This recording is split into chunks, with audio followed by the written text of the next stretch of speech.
Ladies and gentlemen, I usually don't address clowns, but after the events of this week, I have decided to make an exception for one Eric Wilson, who seems to think that he can put me on blast publicly and get away with it.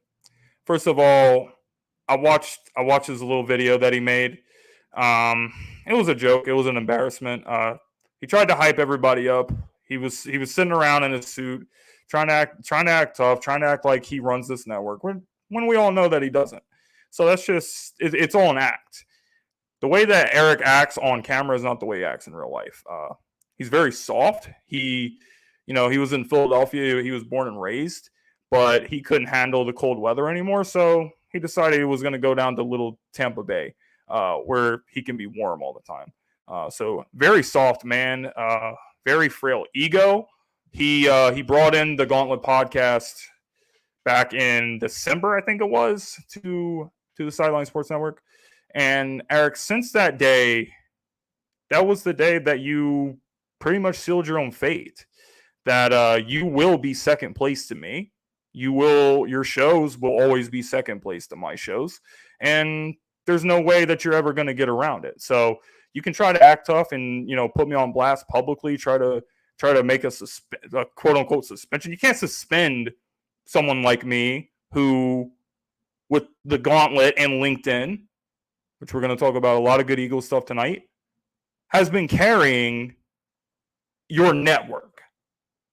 But you're going to say that I'm suspended when JB decided he was going to be slick when I was nothing but respectful to him. He thought he was going to be slick and come into my show and disrespect me to my face and disrespect my team and my city to my face. And he thinks I was going to let it slide. No. That's why I took over the Sideline Sports show. And I did the Sideline Sports, and me and my team did the Sideline Sports show better than what you guys did, which you're also salty about. So that's why you're hooping and hollering and trying to act like you're tough and you run the show, and you don't. I run this show.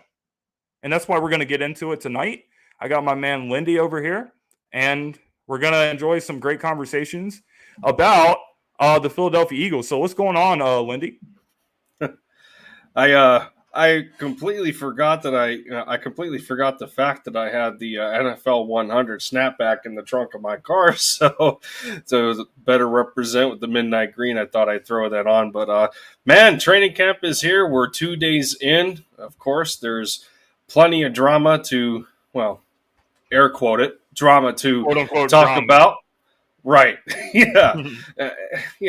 These media people, what they'll drum up, man. We got to set the record straight with it. Absolutely, man. We got a lot of stuff to talk about with the Philadelphia Eagles training camp. So they reported on July 26th, had the first practice yesterday, I believe, or the day before. I think they had their second practice today. They had a rest day in between. And there's a lot of interesting things to discuss with it. So first things first thing I want to talk about when it comes to the big headlines of training camp is Miles Sanders. Because Miles Sanders was getting reps with the second team offense. He was not getting reps with the first team. That was Kenneth Gainwell that was getting the first team reps. So, Lindy, how concerned should people be about Miles Sanders after seeing that he's not even practicing with the first team? After 2 days, no. There's really no reason to blow any of this out of proportion. Going into this, we understood that Kenny Gainwell was a Sirianni guy, a part of the first two draft classes, with Nick as a head coach. So, he's a part of, there's a reason that they're doing this for him. They have a lot of expectation with him going into year two. And they understand that part of the reason that he slipped to the fifth round is that, well, he missed out on a year's worth of football. Otherwise, he his stock probably would have been higher, than it was. And, as far as I'm concerned, I think he has, too much value in terms of a receiving back to not give him some reps with the first team. And, as we understand with Miles coming off of that hand injury from last year, which he should be nursed back to 100%, for obvious reasons. But aside from that, it's just gauging where Miles is right now. This isn't to say that he's losing any respect in that position group. I think it's clear that he's still the most talented in the running, in the group of running backs. But this is just about gauging where Kenny Gainwell's development is and what he can provide to his own dynamic from an offensive standpoint. Yeah, I mean, I see everything you're saying, Lindy, but I can't get down with that. I just think that if you're Miles Sanders, with Miles Sanders, you need to be a little bit concerned because they're literally just not going to give you the starting job. You have to take the starting job. So if he doesn't do what he's supposed to do and have a strong training camp and have a strong preseason, then it's going to be an issue, especially if Kenneth Gainwell pounces on that opportunity that he has to go out there and do what he can do when he does get the first team reps. Every rep is going to be a challenge that these guys need to rise up to the challenge and show what they can do. But Kenneth Gainwell is a much better receiver than Miles Sanders. So Miles Sanders, they said he was, dropping more passes in practice again. So we can't have that. We can't have that stuff in this offense, in this league, where you're seeing all the running backs or a lot of high talented running backs that can catch the ball in the backfield. You got to be able to impact the game in more than one way. You can't just, expect to get a bunch of carries and then, you're going to get 100 yards. That's not guaranteed. You need to find a way to impact the game. And with the playmakers that you have at receiver and tight end, then you don't have a lot of attention going towards you. So you got to be able to catch the ball and do stuff.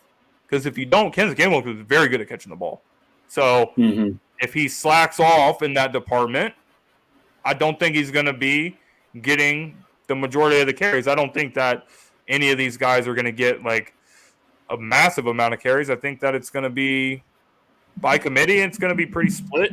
But Miles Sanders, you cannot sleep. You cannot be comfortable because you're already on the second team getting second team reps. So it's probably going to be a theme that we see. Miles gets first team reps one day, he gets second team reps, and it's going to go back and forth between the whole camp. So maybe it's a good thing. Maybe like you start off being on the second team, maybe it's a good thing for him.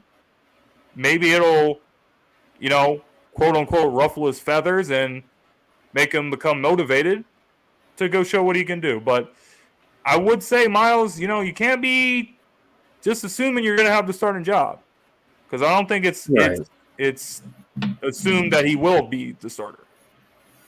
And again, as we remember, the Eagles are still taking this into a committee approach, but I think it's going to come down to less of an emphasis and Hurts trying to scramble or take it for his own. I think the direction that they want to go is kind of lessen those kind of opportunities, and they want Hurts to become a better pocket passer in that regard. But for me personally, if this continues to be a reoccurring theme, with that kind of competitive nature, then I would understand a higher level of concern, but I'm just not there yet after only 2 days of training camp. But sometimes that's the way it starts. Everyone overreacts, so I'm doing my overreaction right now. You gotta stick with the theme right now. Yep, much like when Hurts threw his interception today. Yeah, and you know what? We might as well talk about that next, because I really don't care that much about training camp. I think it's an important time to build what I think it's really about is building the chemistry. So I don't know. It's about chemistry and it's about competition, and everything else. I don't think it's that big of a deal. If you have a bad practice or a good practice, I'm not going to say anything. I mean, you got people like Elliott Shore Parks, reporter for the Eagles with WIP. He's tweeting and he's like, "Oh, I'm going to track all the stats of training camp." I'm like, how are you going to track training camp stats? It sounds like the most ridiculous thing that I've heard. It's like I go to practice and I complete a pass, and you're like, count. I don't even know why we're doing this right now. But that's besides the point. You're saying that Jalen Hurts had a good practice on the first practice and nobody was saying anything. But he has a bad practice today and everyone is losing their minds. Like, I just don't understand what's wrong with these people. We want chaos. It's like Allen Iverson and I think I said this on the last show about Allen Iverson because Eric Gunn, when he said he had a bad OTA practice, I'm like, guys, we're talking about OTAs. We're talking about training camp. We're talking about practice. Not the game. We're talking about practice. And everyone's overreacting. There's going to be overreaction either way. Either it's positive or negative. But I stay away from that kind of stuff. I don't really care. I think that the guys that is further down the depth chart, this is where they need to show something. Now, I'm not worried about Jalen Hurts. I'm not worried about anybody else that's a established starter. That's all I have to say. Right. I thought you froze out on you. I thought you froze out on me a minute there. No, I'm done. No. That's how I took the mute. But no, man. I mean, it's almost as if well, if it doesn't fit our narrative at that current point in time, well, all right, well, we're just gonna leave it go. We're gonna avoid the positivity because we want chaos. We want to manifest something in the fan base to get them talking. Create some stories. Just like I was reading an article earlier today, just after practice was over, and it was it was talking about how somebody thought that Carson Strong had the best arm out of the group of quarterbacks, just because he tossed a moonshot to Britton Covey and he dropped it, like that's supposed to mean that's supposed to mean something. If anything, Carson Strong's going to end up battling for the number 3 quarterback spot if they even keep 3. Because I just don't know about Reed Sinnett, but what. Why are we worried about that right now? You literally have people talking about the 3rd string quarterback on the team and the 4th string. So, what are we doing right now? I really question Eagles fans a lot. If only I had if only I had a drum set down here. Right, Bacon. Yeah. I guess his arm is strong. Crickets, probably. That's what Grizz says in the comment section over here. Carson Strong, why am I going to talk about the 3rd string quarterback on the team? I don't even care. I don't even care about any of that. We have Minshew. So if Hurts gets hurt, we have a guy that's decent that can come in. He came in last year. We needed him to come in, and he did pretty decently. So I'm not worried about that. We have Minshew. We have depth at quarterback. But the Jalen Hurts disrespect is just never going to stop. It's just never going to stop until the season gets here. It's always going to be Jalen Hurts can't throw. Jalen Hurts is a running back because he gets a lot of rushing yards, and other people's teams' quarterbacks can't run because they're statues and they're not athletic. So they're going to diss Jalen Hurts because he brings something more to the offense. Just like the same way that they diss Lamar Jackson. Lamar Jackson's a running back. Lamar Jackson. You literally have people that are anonymous coaches saying, "Well, if Lamar wins, 12 MVPs, I still won't say he's a good quarterback." So that just tells you what you have to know. I mean, whether it's coaches, whether it's fans, whether it's people in the media, Jalen Hurts is going to continue to get disrespected. Quarterbacks that can run like Lamar, like Jalen Hurts, they're always going to have that over his head. Well, he can't pass for 5,000 yards, so he's not a great quarterback. It's ridiculous. I just want the season to come so we can see that Jalen Hurts is better than he was last year, and the team's better than they were last year. Win the NFC East, win a home playoff game, try to go on a playoff run, but the Jalen Hurts disrespect is just going to continue to keep going. And there's going to probably be some anonymous people talking about him. I won't even be surprised if we see that at some point in the future. I think the biggest thing that we need to understand that is, producing, that is going to produce a benefit in Hurts right now is that this is, I think, for the first time in his career of football, as far as dating back to high school, this is the first time where he's consecutively been in the same system, in the same offense. He hasn't had that all. He hasn't had it necessarily in high school. He hasn't had it in college. And now, that just tells you how good Alabama is, because their coordinators are always getting offers to become a head coach. Right. Right. So I mean, you have to understand that from a developmental standpoint, and how much of a benefit that is, because he's it's gonna improve his timing. He's gonna have a better understanding of just pretty much when to throw the ball, where to expect your receivers. Just that overall blended chemistry that you're going to have with your playmakers on the field. Especially that you've improved it this offseason with AJ Brown in the mix now, and Zach Pascal makes it back today at day 2 after having food poisoning. Although I don't think he practiced at all, but he was out there. I think it was said he didn't have a helmet or nothing, so I don't know. I don't know if he had any one-on-one type of work, or personal drills, stuff like that. I don't know if any of that happened, but yeah, man. Either way, we just have to take everything with a grain of salt right now, and understand that at some point you're gonna have to encourage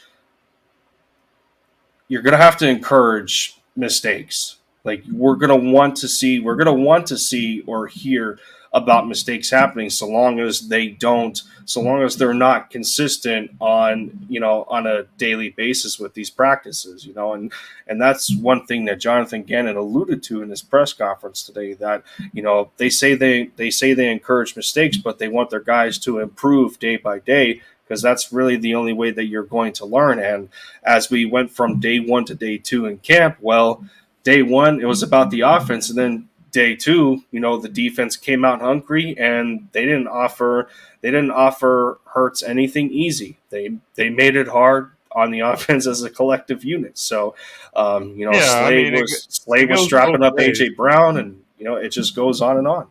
It goes both ways, because you always have people that will be quiet if the offense has a good practice, and they say, "Oh, well, Jalen Hurts made a good throw. He did this. He did that."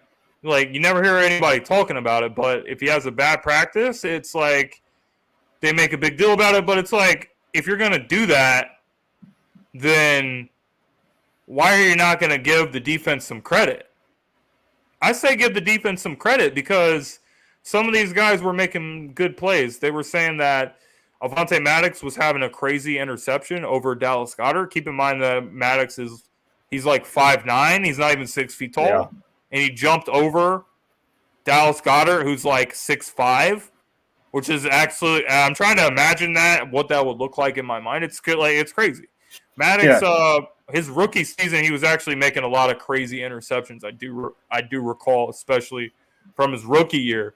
So he does have the ability to do that. So I got to give the credit to to the defense for showing out. They got cooked in the first practice, but the second practice, they were like, "Nah, fam, we ain't gonna be having that." And I like to see that, because it shows that they're competitive. It shows that they saw that they got the better of them, and then they were like, "Nah, fam, we ain't gonna let that happen no more." And then you have Marcus Epps that was doing some good plays. Mm-hmm. Safety position been a question mark. Marcus Epps, can he do something? Kevon Wallace was also getting first team reps with safeties. Jaquiski Tartt, Gannon says he's excited about him. So safety / secondary. How are we feeling about this secondary? How good can the secondary be this season? Right. Well, I think one thing is for sure is that you look at what they did to upgrade the outside corner position, and we've seen in some camp notes today about whoever James Bradbury was in. Was in coverage against. He was locking them down. Jalen Reagor was a victim of that. And in totality, I don't necessarily think we have a corner anymore that we necessarily have to.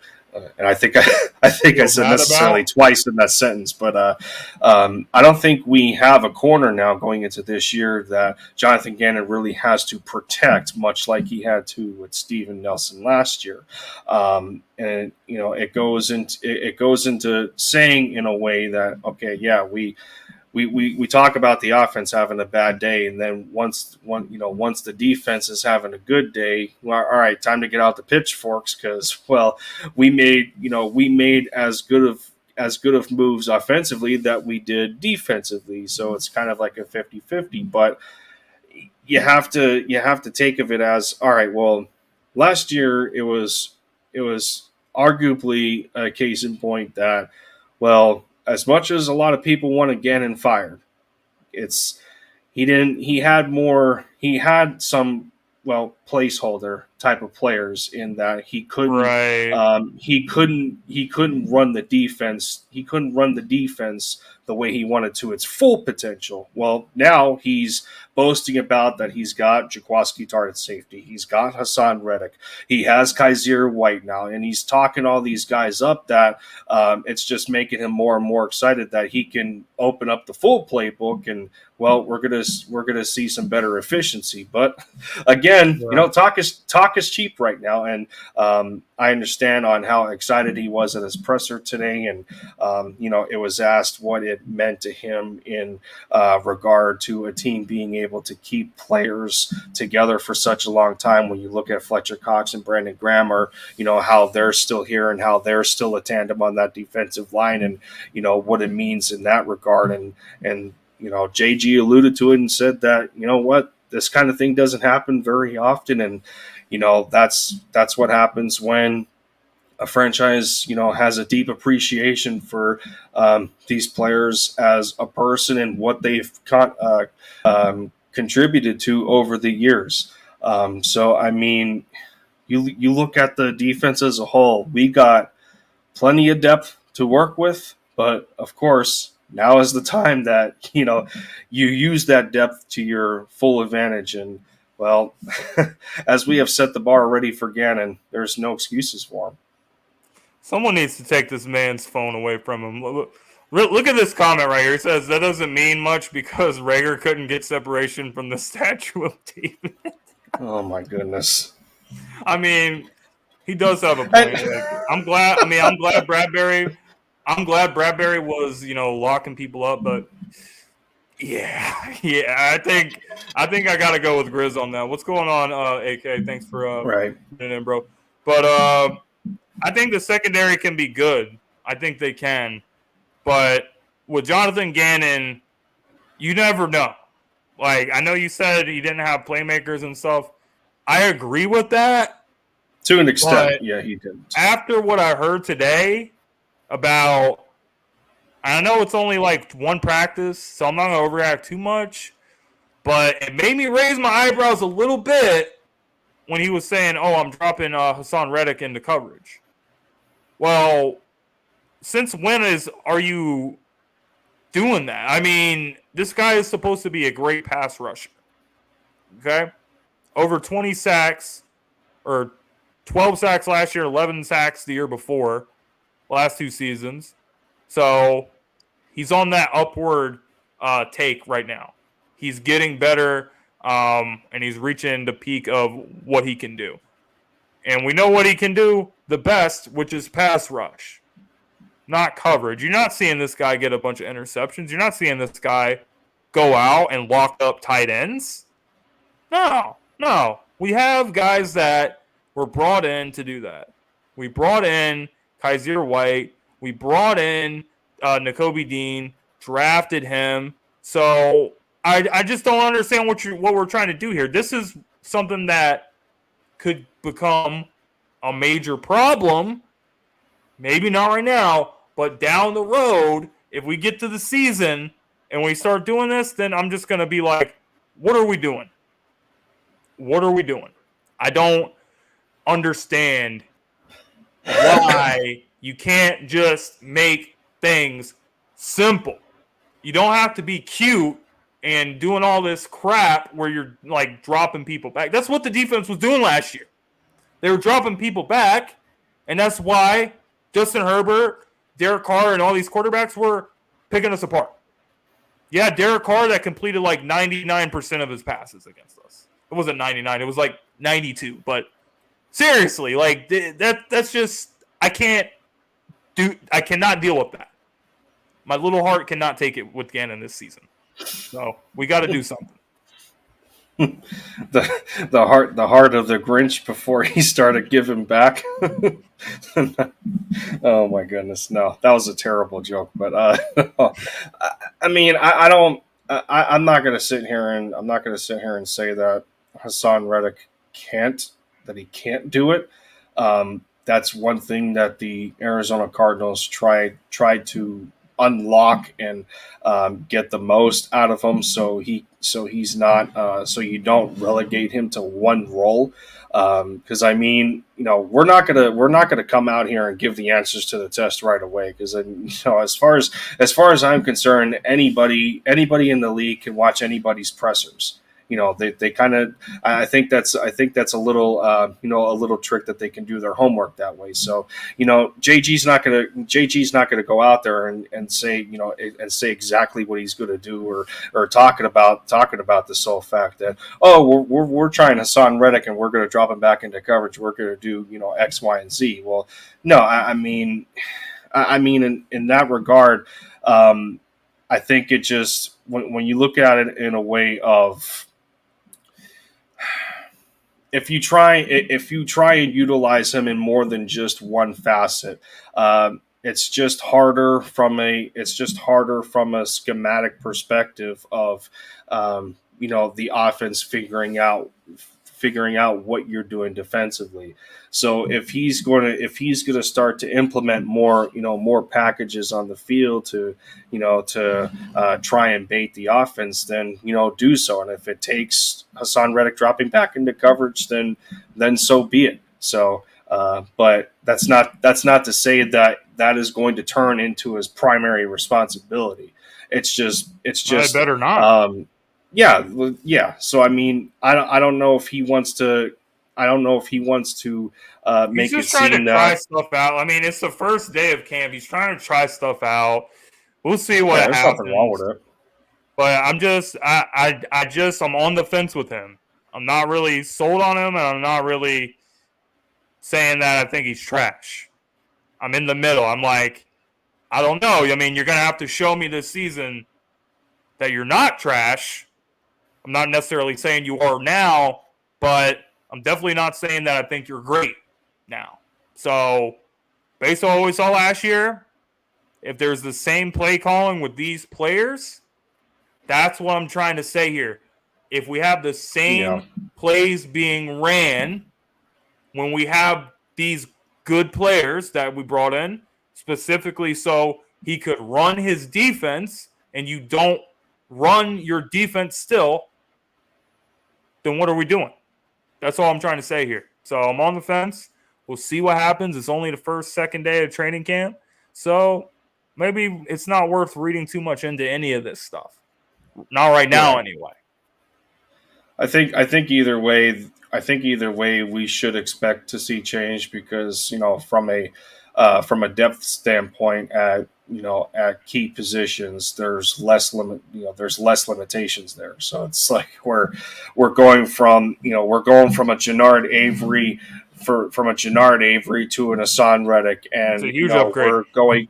we're going from an addition of Kaiser White, and that's pushing guys like Patrick Johnson behind in the depth chart, because you're going to move some guys around in there. You added to the Mike position with Nakobe Dean, and you already know that TJ Edwards is going through his improvements. You're gonna have better opportunity at the will position with Davion Taylor healthy. You got Kaiser White working with them. So there's just less limitations this year to what Gannon I can't can believe how do. much.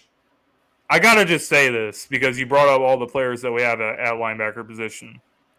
No, I'm not saying any of these guys are studs or anything, but bro, Right. when I look at this linebacker position, I'm just like, we actually have linebackers The that turnaround, aren't right? trash. Like, do you know how many years of having the worst linebackers that we've seen, like Nate Gary, which, by the way, everyone watching the LinkedIn podcast, you guys should be ashamed because you could have had a chance to have me wearing Nate Gary jersey on the show, but I guess you didn't want to put me through that torture. So I guess thank you, but you should still be ashamed.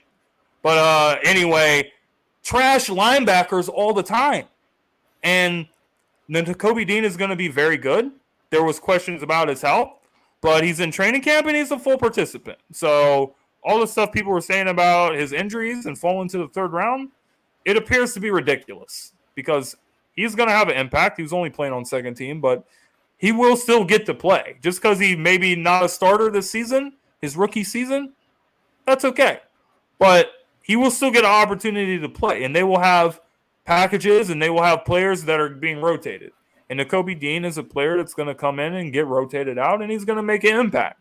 So I love the linebackers of this team, and I think arguably you could say it is the most overall improved position on the whole team. Yeah.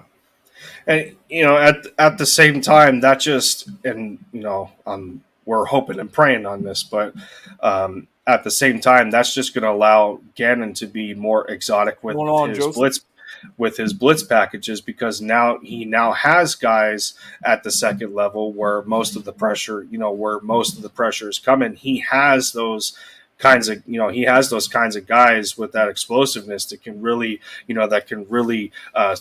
set the edge and attack the quarterback. I mean, Nakobe Dean coming out of Georgia, he was very good at that. Kaiser White can go sideline to sideline with the best of them. Davion Taylor can do the same thing, and then you got that powerhouse in Hassan Reddick on the opposite side. So I that's what I'm ultimately hoping for, and I think that's part of the reason why they addressed the linebacking core the way that they did. Because, well, I mean, we seen it last year. There was next to no blitzing, especially in the biggest moments of games, because it was the Jim Schwartz effect where we were watching that it was bend don't break. That's why we finished bottom of the league in sacks. Right, so he always took it. He always took it where we were watching these blitzes in the fourth quarter, biting our fingernails, holding on to our breath, because he always took it like you live by the blitz, you die by the blitz. It wasn't over the course of the entire game where he's picking and choosing good opportunities to send pressure. It was more out of like a desperation attempt to either hold a lead or maybe get the ball back for a game-winning field goal. So, and like I said, a lot of that pressure comes from the second level with these linebackers. It only makes sense, but you never know. All right, yeah. So the defense is looking impressive. Nakobe Dean is one of the players that people are really impressed with and excited to see for the upcoming season. You have even people saying, like Michael Robinson, who's the former fullback of the Seahawks. He works at NFL Network. He thinks that he's reminding him of Bobby Wagner. So that's high praise coming from a guy that was playing with one of the best. So I'm really interested to see what him and all these guys do. Like I said, linebacker most improved position. But let's talk about something else now. So I know that I said that training camp is about competition in particular, and it's also about building the team chemistry, because it's kind of like when the stage that you're in right now of training camp, it's kind of like the preseason before the preseason, because obviously you do have Right. preseason games and then you have joint practices and things like that. But they're gonna ease into it. They're not gonna like unleash. I don't think they're gonna unleash the full playbook right away. I think they're gonna like ease their way into it. So, what are some guys that you're thinking of that you think really needs to take advantage of this opportunity? Learn the playbook as much as they can, so they can have a real chance of getting a roster spot or keeping a roster spot. Because keep in mind, a lot of these guys, like I said, even with Miles Sanders, you're not really guaranteed to always have a starting job, or not even considered.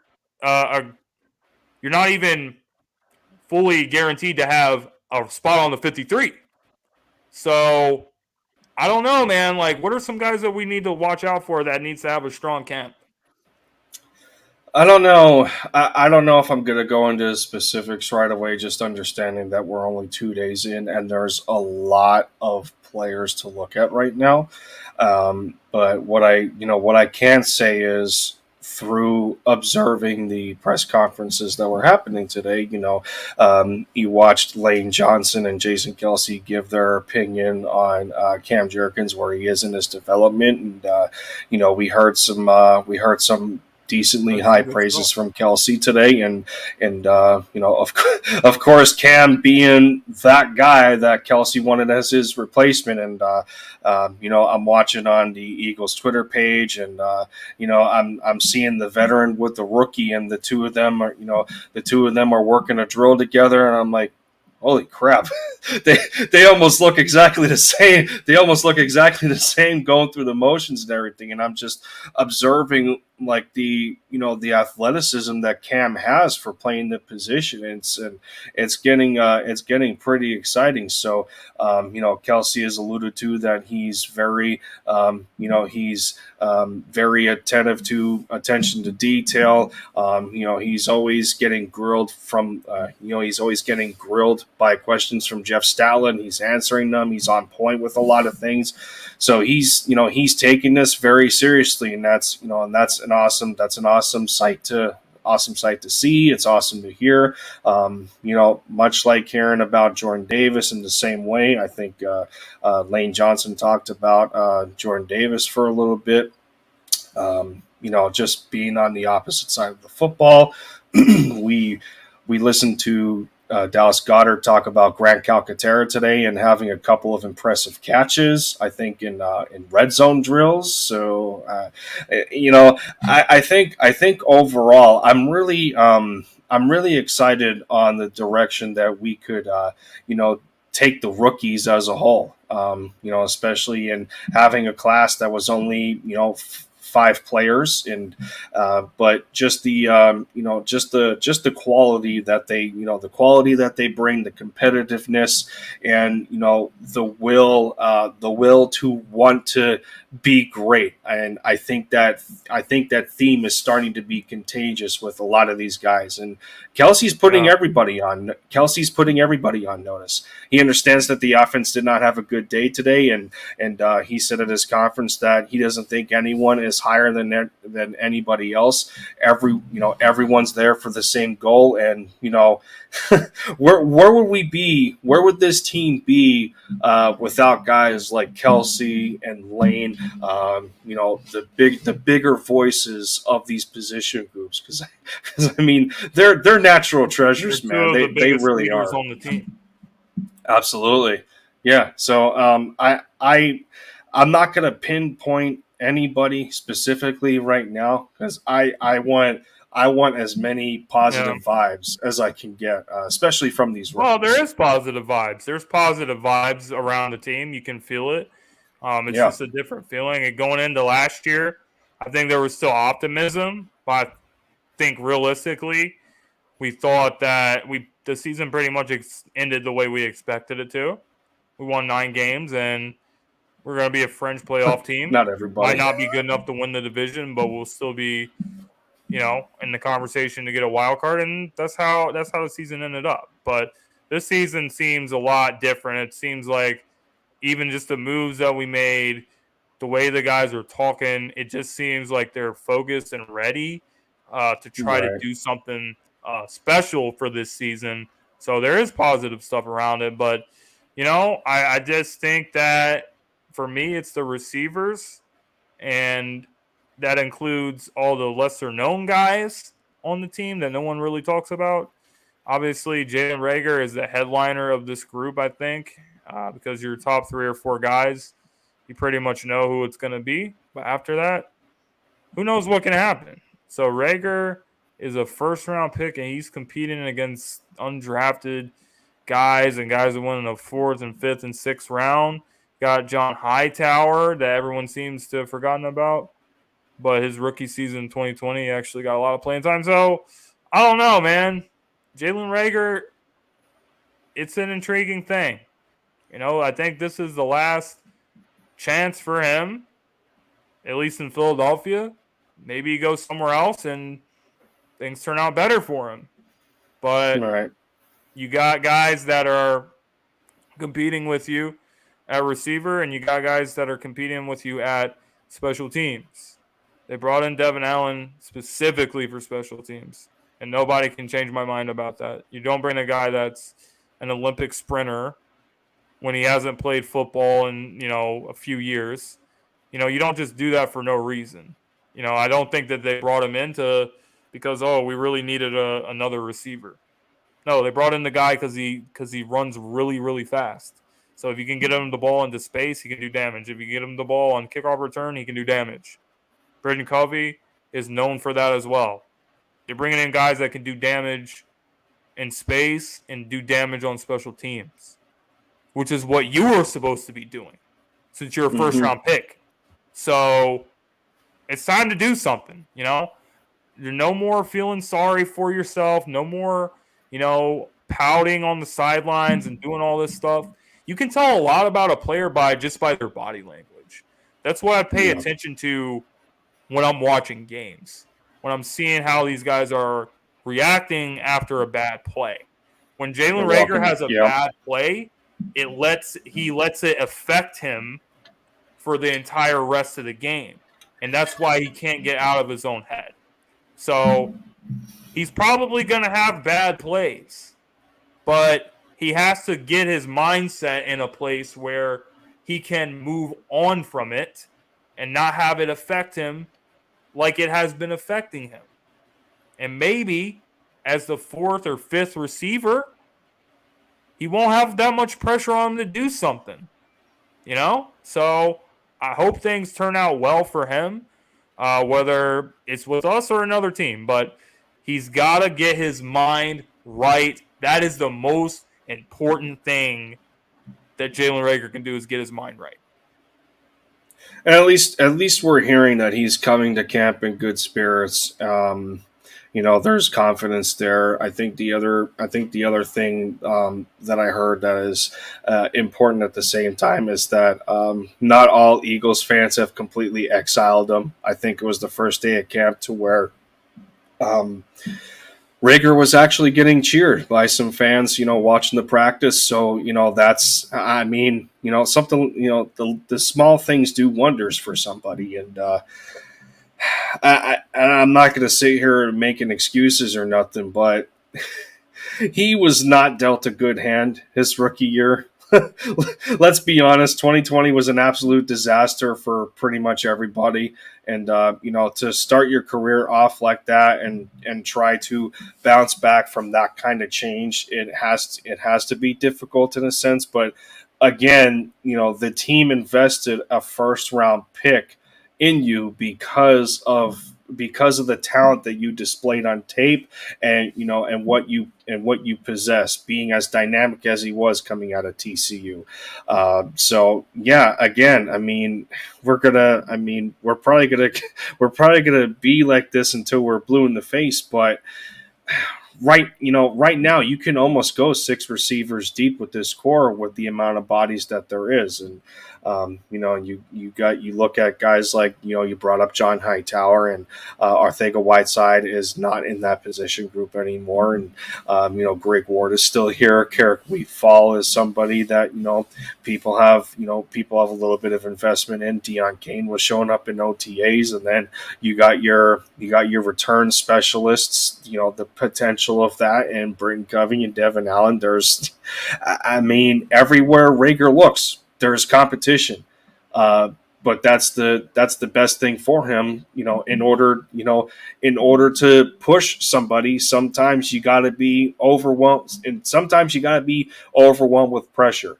And if he's strong enough to persevere, then we can hope to get the best out of Rager that we haven't seen up to this point. But Hopefully the majority of people, I believe, at this point feel that it's a lost cause, and they can have that opinion, but as far as we're concerned, Howie's not cutting a first round pick. Let's be real about that. He's not getting cut right out of the gate. He's going to have him here to earn his roster spot, and right now that's what's currently going on. So so Joseph, he asked, do you think they're going to give him another shot? So Lindy, you think they are going to give him another shot because Howie's not going to cut a first round pick? I think that he's probably going to still stay on the team.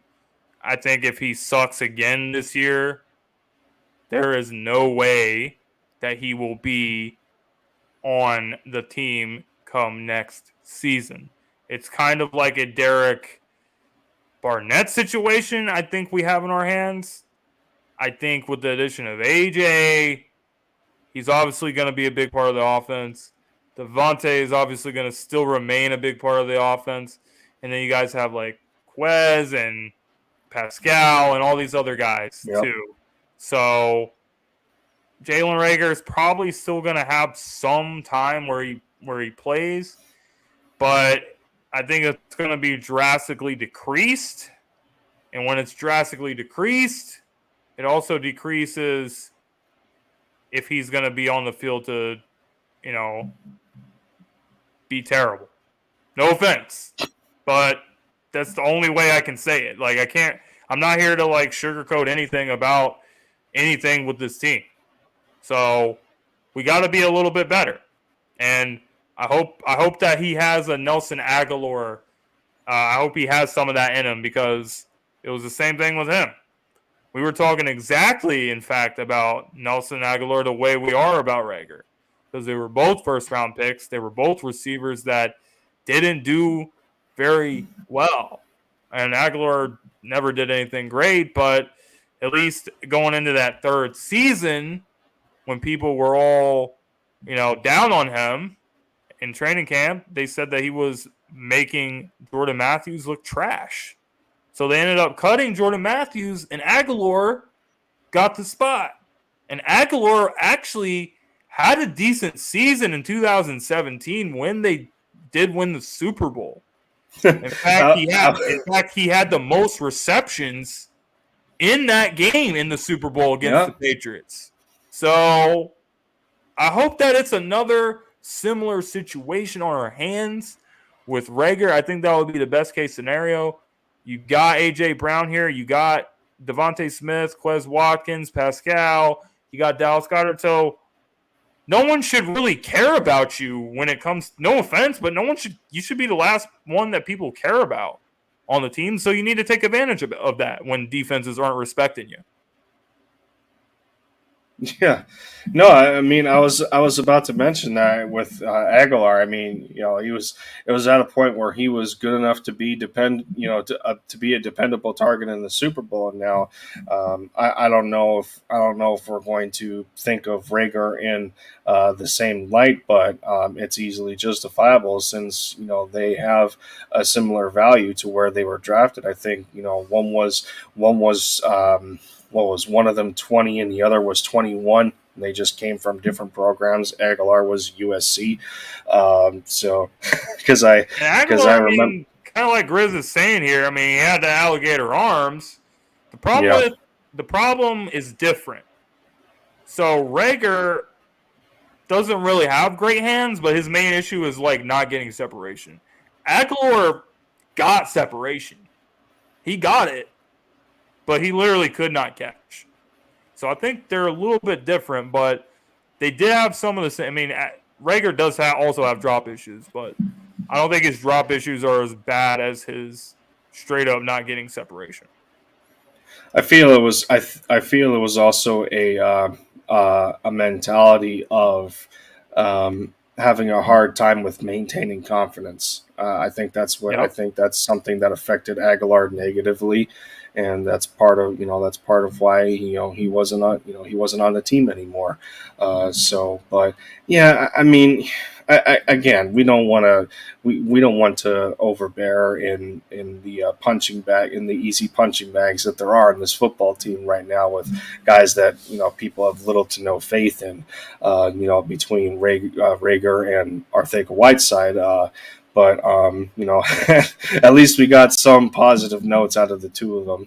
Dallas Goedert was talking about Arthur-Whiteside as well, and just alluded to the fact that there's just some different things that he's going to have to pick up on, and in knowing certain alignments of the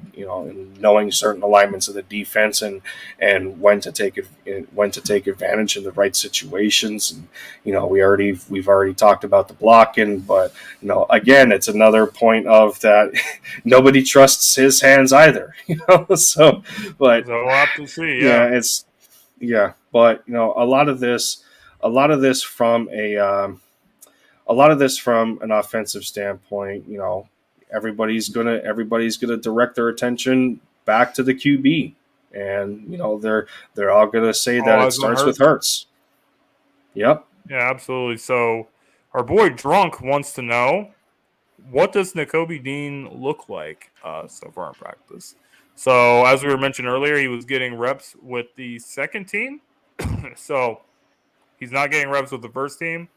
Does that necessarily mean he's not going to be a starter? I wouldn't completely rule it out. I think it's more likely that Kaiser White is going to be the starter because he has more experience. But Nakobe Dean has a unique skill set. He has very high football IQ, and he does a lot of things very well. So I do think that even if he doesn't start, he is still going to play a good amount of snaps and get a good amount of playing time. And he is definitely going to make an impact even as a rookie. Maybe since he's not playing every single snap, he might not have, a crazy stat sheet at the end of the season. But that's why I say stats don't tell the whole story. You got to look at the games and what he does when he plays. I definitely think Nakobe Dean is going to make an impact this season. There's no question about it. Right. I don't exactly. I don't feel that Nakobe is going to be featured at the will position anyway. It's almost going to be the case that's probably Kaiser's job to lose. Depth over at the will is. I don't know what to call it, but I mean, it's between him and Davion Taylor. And, as it goes, Kaiser has been more available than at his point in his career than Davion has been, unfortunately. But I feel Nakobe is going to be more. I feel Nakobe is going to be more advantageous at the mic, and I think it's going to be a three player battle between him, T.J. Edwards, and Sean Bradley. Although Sean has a lot of value when it comes to special teams, and that's one thing we talked about in the previous episode. So yeah, I mean, I feel Nakobe is going to be direct competition to T.J. Edwards, although T.J. in his own right is continuing to progress forward and get better at that position. And credit to him, being an undrafted rookie. But you can't discredit what Nakobe Dean did on that Bulldogs defense last year. And he's gonna be a force to be reckoned with in terms of competition for roster spot battles. Yeah, so he also wants to know, like, who do you guys think will get the most targets? Is it going to be A.J. Brown or Devontae Smith? Well, I think A.J. Brown, based off of the fact that they brought him in. They traded first-round pick for him, and they paid him Right. $100 million. So they're not just going to bring him in to just have him be a decoy. That's not going to happen. I think that there's going to be scripts. There's going to be plays that they have designed so they can get him the ball as much as possible, and that's going to get Jalen Hurts into a good rhythm. And then, you're going to have guys like Devontae Smith that's going to be getting open because people are going to be focusing with A.J. Brown. But I think that they'll both get a good amount of targets because if you focus too much with A.J., that's going to be an issue because Devontae Smith is going to also be a future star. So if I was a defense, I would not disrespect Devontae Smith like that and just say, oh, we don't got to worry about him. We just got to stop A.J. Brown. If you do that, I think you're going to get ready to get cooked. Because don't forget that Devontae Smith is a nasty route runner. He's got some of that Keenan Allen juice in him. So he's going to just get off the line, break your ankles, and next thing you know, this guy's just going to be standing wide open. And you're worried about A.J. Brown being over there, which A.J.'s a great player. I think Devontae's on his way as well. So I think those two guys are really going to feed off of each other very, very, very well for this season. So I'm looking forward to seeing what that duo can do. Yeah, I don't think it's a stretch to say that Smitty is the best route runner on this football team anyway. At the receiver position, although AJ Brown is here. But in terms of targets, it's gonna go two ways. It's gonna come down to the offensive game plan on That could happen. we gotta speak the obvious here about it, but it's ultimately gonna come down to a game plan on a weekly basis, the type of defense that they're going to be facing, which which player is that defense going to want to take out more than the other. So I think it's going to come down to that, and I think it's also going to come down to. Yeah, and I think it's also going to come down to our quarterback's decision making. Is he going to develop a like a security blanket syndrome where he prefers one person over another? Not trying to speak anything into existence because we already seen that to the detriment of somebody else. But yeah, it's just I just feel it's solely going to come down to matchups and who the defense is going to want to take out over the other. It's a pick your poison situation now. It's not like there's only two receivers on this team that a defense has to respect.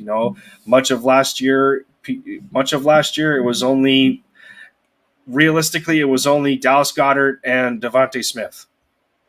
In all seriousness, I think it was just those two.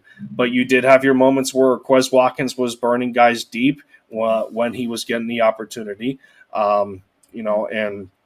and stuff like that. But now that there's more versatility in terms of playmakers that the quarterback has to throw to instead of wanting to bail out the pocket. So that, yeah, to make a long answer short, I think it's going to solely come down to matchups.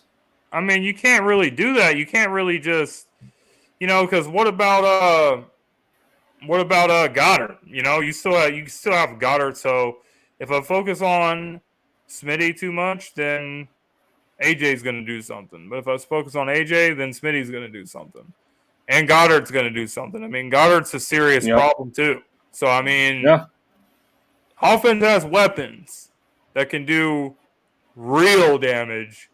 So it's a recipe for success. We just got to find the plays that Jalen is the most comfortable with and not force him to be Superman, because I do think he can take another good step and get better as a quarterback. But do I think he's a guy that's going to be able to carry the team? No. I don't think we should force him to have to carry the team. I think that these guys are going to make the job as easy as possible. And that's pretty much my Right. thoughts on that. I mean, when you speak of Goddard, most of us Eagles fans over here are, talking him up like he's a top 5 tight end in football. Well, I hope from an offensive standpoint we treat him like it. And as far as I'm concerned, he was a big component to helping Hurts maintain a consistency with throwing over the middle. It was between him and Devontae Smith to where Hurts was pretty accurate when he had some of those opportunity types of plays. Goddard's beating his man, or if you see Smith sitting in the soft coverage area of the zone and he hits him, there was a lot of those. He did have those kinds of opportunities, but then again, at some point it came down to where Goddard's dropping easy passes to him, and like, oh, good Lord! But yeah, man, there's an over season now. Yeah, it's overwhelming the amount of weapons that Hurts has now, and it's only just AJ Brown though. We only added AJ Brown, but it's more about the difference that one player makes that opens opportunities for everybody else. Right. So offense is going to be humming this season. That is all we have time for tonight. So, Eric, I hope you learned your lesson about trying to come for the real king of Sideline Sports, which is me, not you, by the way. So, yeah. You thought you were going to suspend me when I carry this network on my back, on my shoulders, like LeBron in 2016 when he carried the Cavs against the Warriors. So don't try to disrespect me like that again, because I took it easy on you for now, but it's not going to be easy next time. So, Linda, you got anything to say before we get off? No, I'm pretty much good, man. I'm still full of excitement about training camp being here. A good episode, and can't wait for what the upcoming weeks have in store. Exactly, Jeremiah. Who even is this guy? Oh man! See, Eric, people don't even know who you are, but you want to act like you run this network. Wow! Exactly my point. So, with all of us here, we appreciate you guys. We love you guys very much. Thank you for the support. And we will see you guys on the next episode.